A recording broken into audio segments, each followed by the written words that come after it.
Homeo ଔଷଧ ମରମ ଗାଥା ପଦେ ଅଧେ ବନ୍ଧୁ ମନେ ରଖିଥା। ନମସ୍କାର ପ୍ରିୟ ହୋମିଓପାଥ ବନ୍ଧୁଗଣ। ହୋମିଓ ହିଲିଂସ ଦ୍ୱାରା ପଦେ ଅଧେରେ ଗୋଟିଏ ହୋମିଓ ଔଷଧର ସଂକ୍ଷିପ୍ତ ସାର ପ୍ରସ୍ତୁତ ହୋଇଛି।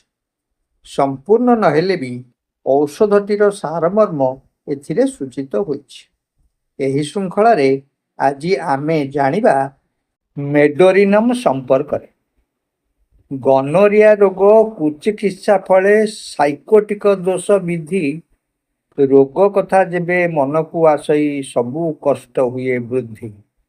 ସ୍ନାୟୁତନ୍ତ୍ର ଶ୍ୱାସ ଯନ୍ତ୍ର ସହିତରେ ଗଣ୍ଠିମାନଙ୍କର ପୀଡ଼ା, ମୂତ୍ରଯନ୍ତ୍ର ଆଉ ରଜକଷ୍ଟ କ୍ଷେତ୍ରେ ମେଡ଼ ହୋଇଥାଏ ଲୋଡ଼ା।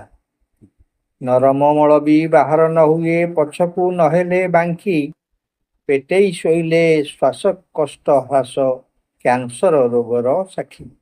ପୁଣି ଥରେ, ଗନୋରିଆ ରୋଗ କୁଚିକିତ୍ସା ଫଳେ ସାଇକୋଟିକ ଦୋଷ ବିଧି ରୋଗ କଥା ଯେବେ ମନକୁ ଆସଇ ସବୁ କଷ୍ଟ ହୁଏ ବୃଦ୍ଧି।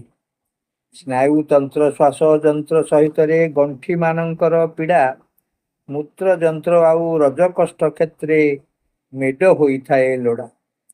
ନରମ ମଳ ବି ବାହାର ନ ହୁଏ ପଛକୁ ନହେଲେ ବାଙ୍କି, ପେଟେଇ ଶୋଇଲେ ଶ୍ୱାସକଷ୍ଟ ହ୍ରାସ କ୍ୟାନ୍ସର ରୋଗର ସାକ୍ଷୀ। ଧନ୍ୟବାଦ।